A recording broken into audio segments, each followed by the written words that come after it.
Hi നമസ്കാരം. പുതിയൊരു വീഡിയോയിലേക്ക് എല്ലാവർക്കും സ്വാഗതം. അപ്പോൾ നല്ല ടേസ്റ്റിയും ഹെൽത്തി ആയിട്ടുള്ളൊരു സംഭവമായിട്ടാണ് കേട്ടോ വന്നിട്ടുള്ളത്.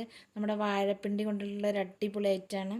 അപ്പോൾ വാഴപ്പിണ്ടിയിൽ കുറച്ച് ചെറുപയർ കൂടി ചേർത്ത് നന്നായിട്ടൊന്ന് ഹെൽത്തി ആക്കി എടുത്തിട്ടുള്ളതാണ്. അപ്പോൾ വാഴപ്പിണ്ടി ചെറുതായിട്ട് ഞാൻ അരിഞ്ഞെടുത്തിട്ടുണ്ട്.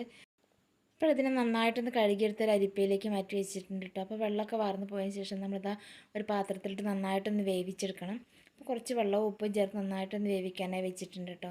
പിന്നെ ഇതിൽ ചെറുപയർ എടുത്ത് വെച്ചിട്ട് അതും കൂടി ഞാൻ കുക്കറിലിട്ടൊന്ന് വേവിച്ചെടുക്കുന്നുണ്ട്. രണ്ടും വേറെ വേറെ വേവിച്ചെടുക്കണം. അപ്പോൾ ഒരുപാട് വെള്ളം വെക്കണില്ല, അതൊന്ന് വെന്ത് കിട്ടാനുള്ള വെള്ളം മാത്രമേ വെക്കണുള്ളൂ കേട്ടോ.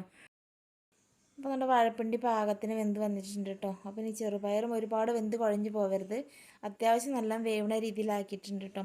അപ്പോൾ നല്ല പാകത്തിന് നമുക്ക് വെന്ത് കിട്ടിയിട്ടുണ്ട് കേട്ടോ. അപ്പോൾ നമുക്കിത് പെട്ടെന്ന് ഉണ്ടാക്കിയെടുക്കാൻ പറ്റിയ ഐറ്റമാണ് കേട്ടോ. ഈ വാഴപ്പിണ്ടി അരിഞ്ഞെടുക്കുക എന്നുള്ളതാണ് കുറച്ച് സമയമെടുത്ത് നമുക്ക് ചെയ്യാനായിട്ടുള്ളത്.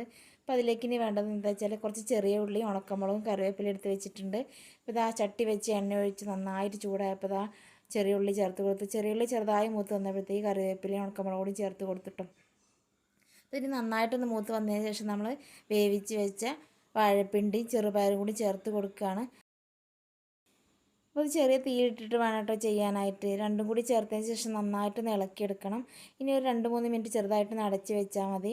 അപ്പോൾ നമ്മൾ അടിപൊളി ഐറ്റം റെഡി ആയിട്ടുണ്ട് കേട്ടോ. അപ്പോൾ ഇതൊരു പഴഞ്ചൻ വിഭവമാണെന്ന് പറഞ്ഞാൽ ആരും തള്ളിക്കളയരുത് കേട്ടോ. അത് ഒരുപാട് ഉപകാരമുണ്ട് നമുക്കത് കഴിച്ചാൽ ശരീരത്തിന്.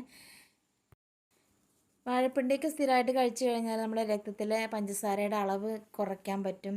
അതുവഴി നമുക്ക് പ്രമേഹത്തെ നിയന്ത്രിക്കാൻ പറ്റും. അതുപോലെ തന്നെ പ്രധാനപ്പെട്ടൊരു കാര്യമാണ് നമ്മുടെ മൂത്രാശയത്തിലെ കല്ല്. അതൊരുവിധം ആൾക്കാർക്കൊക്കെ നമ്മൾ കേൾക്കുന്ന ഒരു സംഭവമാണ്. അപ്പോൾ അത് പ്രതിരോധിക്കാനായിട്ട് ഇത് സ്ഥിരം കഴിക്കുന്നത് നല്ലതാണെന്നാണ് പറയുന്നത്. അതുപോലെ തന്നെയാണ് വാഴപ്പിണ്ടി കഴിച്ചുകൊണ്ടിരുന്നാൽ നമ്മുടെ ശരീരത്തിലുണ്ടാകുന്ന ടോക്സിനുകളെ പുറന്തള്ളാൻ സഹായിക്കും എന്നൊക്കെ പറയുന്നുണ്ട്. അപ്പോൾ അത് സ്ഥിരമായിട്ട് കഴിക്കാനൊന്നും നമുക്ക് കിട്ടിയിട്ടില്ലെങ്കിലും കിട്ടുന്ന സമയത്ത് കഴിക്കാനും മക്കളൊക്കെ കഴിപ്പിക്കാനും എല്ലാവരും ശ്രദ്ധിക്കുക. അപ്പോൾ ഇന്നത്തെ വീഡിയോ കണ്ട് ഇഷ്ടപ്പെട്ട എല്ലാവരും ലൈക്ക് ചെയ്യുക, കമൻറ്റ് ചെയ്യുക. സബ്സ്ക്രൈബ് ചെയ്യാത്ത കൂട്ടുകാർ ആരെങ്കിലും ഉണ്ടെങ്കിൽ സബ്സ്ക്രൈബ് ചെയ്ത് സപ്പോർട്ട് ചെയ്യട്ടോ. അപ്പോൾ മറ്റൊരു വീഡിയോയിൽ കാണാം. ബായ്.